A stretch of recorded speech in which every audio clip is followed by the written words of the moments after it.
પાછળના ફળિયામાં લાદીને બધું બદલાવાનું છે તો શું કહેવાય, રેતી ને સિમેન્ટ ને બધું જોઈએ ને, તો આ ભાઈ આખી રિક્ષા ભરીને લઈ આવ્યા રેતી. પછી તો એ ભાઈ કે હાલો રેતીનો ઢગલો તો અહીં કરી દઈશ, પણ આ રેતીના તગારા બધા તમારે હારવાના છે. પછી આવું સાંભળીને હું તો છે ને ઘરમાં વહી ગઈ હળવેકથી, અને હળવેકથી જોઈને સુઈ ગઈ. અને હમણાં છે ને બેઠા બેઠા કામ કાંઈ નહીં કરવાનું, એક જ કામ કરવાનું, ખાવાનું. પતિદેવ કે આ હું મોઢું ચડાવીને બેઠી છું? મેં કીધું ભૂખ લાગી છે. તો કે આટલું ખાધું તોય? મેં કીધું હા.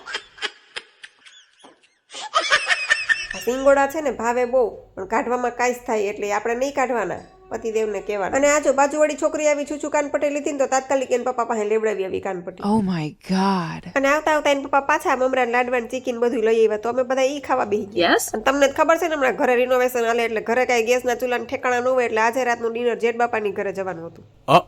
તો બટેટાનું રસાવાળું શાક અને ખીચડી ગરમા ગરમ ખાવાની આપણે તો મજા આવી ગઈ. ચમચીને કહી દીધું બાય બાય ને હાથેથી જ આપણે તો અડપી પડ્યા. પછી જમીને મને તો એમ થયું કરોડ ભગવાન આટલા બધા વાસણ મારે ઉટકવાના, ખાટલી એક વાસણ મેં ઉટકી નહીં. કાંઈ બોલાય નહીં, છાના મને સંસ્કારી વહુની જેમ ડાયાડામ રાખીને કામ કરી નાખાય. પછી જેઠ બાપા છે ને આ બધું પાર્સલ કરતા હતા, ચકરીનું પૂરીનું શક્કરપારાનું. તો અમે આવતા આવતા અમે એ લેતા આવ્યા પાર્સલ ઘરે. સવારમાં નૈત્રીન પપ્પા નાસ્તામાં હાલે ને,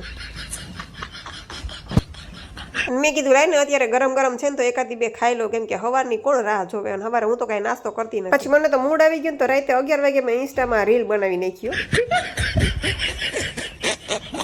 ત્યાં તો નૈત્રીબેન આવી ગયા. મને કે મમ્મી ઊભી રહી, હજી આ છૂછું કાનપટ્ટીની રીલ ઇન્સ્ટામાં બહુ ટ્રેન્ડિંગ હાલે છે, હવે એ બનાવીને એક ભેગા ભેગી. એટલે મેં કીધું હા લાઈ બનાવી નાખું, એમાં થોડીક ના પડાય કઈ.